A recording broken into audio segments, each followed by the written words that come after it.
1 বছর 3 মাসে কত লোক সন্ত্রাসীর কারণে জীবন দিতে হয়েছে। আপনি আওয়ামী লীগের কত হাজার হাজার কোটি টাকা বিদেশে পাচার করেছে, সেটা কত টাকা আনতে পেরেছে? ব্যাংকগুলোর অবস্থা তো করুন কেন?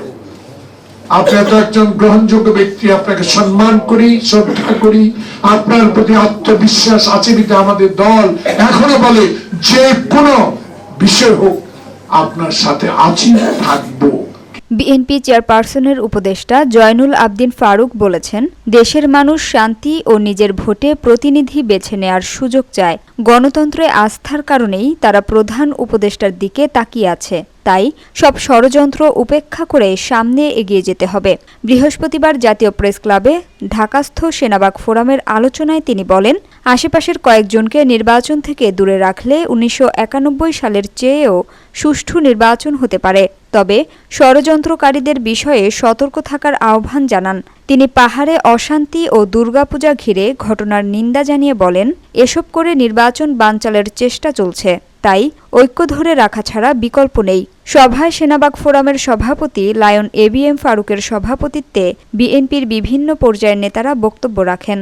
প্রধান উপদেষ্টা মহোদয় আপনার দিকে তাকিয়ে আছে, কোথাও কোনো দিকে নজর না দিয়ে চোখ কান যেভাবে এখনো ঠিক রেখেছেন, ঠিক সেভাবে আপনি এগিয়ে যান। আপনার সামনে কঠিন অগ্নি পরীক্ষায় নির্বাচন।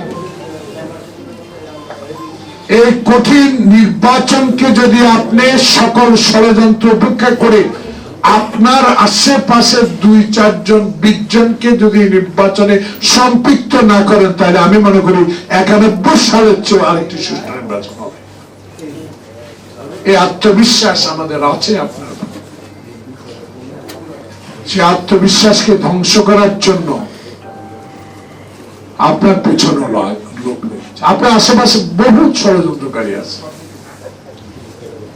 আরে আত্মারা যারাকে ডিম মারলে গায়ে সামান্য ডিমের খোসা লেগেছে, তাতে আত্মারা যারার যে বৈপ্লবিক সাহসী শক্তিকে ওই ডিম মারায় নষ্ট করতে পারে নাই, এটা কিছু আসে না। শেরে বাংলা একে বুঝলো, কলকাতা থেকে যখন লঞ্চে উঠে বরিশাল যাচ্ছিল,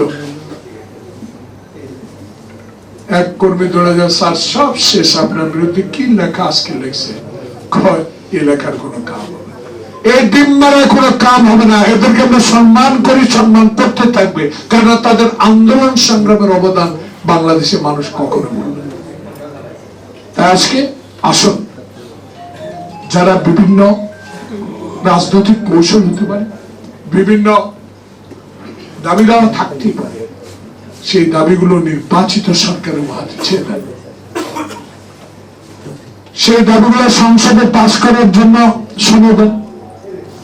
আল্লাহ পাক যদি যে দলে সুষ্ঠুভাবে এই দেশে সংসদে সংখ্যাগরিষ্ঠতা নিয়ে সরকার গঠন করবেন, তাদের প্রতিও মানুষের আস্থা থাকবে। কারণ হাসিনা তো এখন নাই।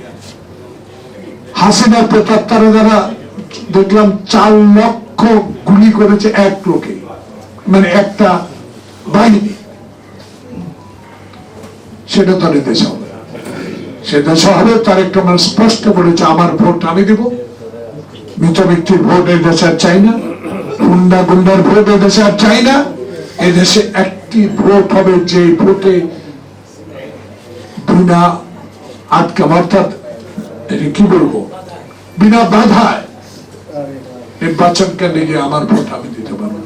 নির্বাচন কমিশন আপনি আজকে অনেক পত্রিকা, অনেকগুলো পত্রিকা ভালো আছে, এই দৃঢ় বিশ্বাস, প্রত্যয়, সাহস যদি আপনাদের থাকে, অতীতের নির্বাচন কমিশনের গণভবনের নির্দেশে দিনের ভোট রাতে করছে, সেটা আপনি করতে পারবেন না। আজকের কথাগুলোতে আমার মনে হলো এই সাহসের জন্য এই আপনাকে অনেক ধন্যবাদ জানাই, এবং আপনি সাহসের সহিত নির্বাচনটা পরিচালনা করবেন।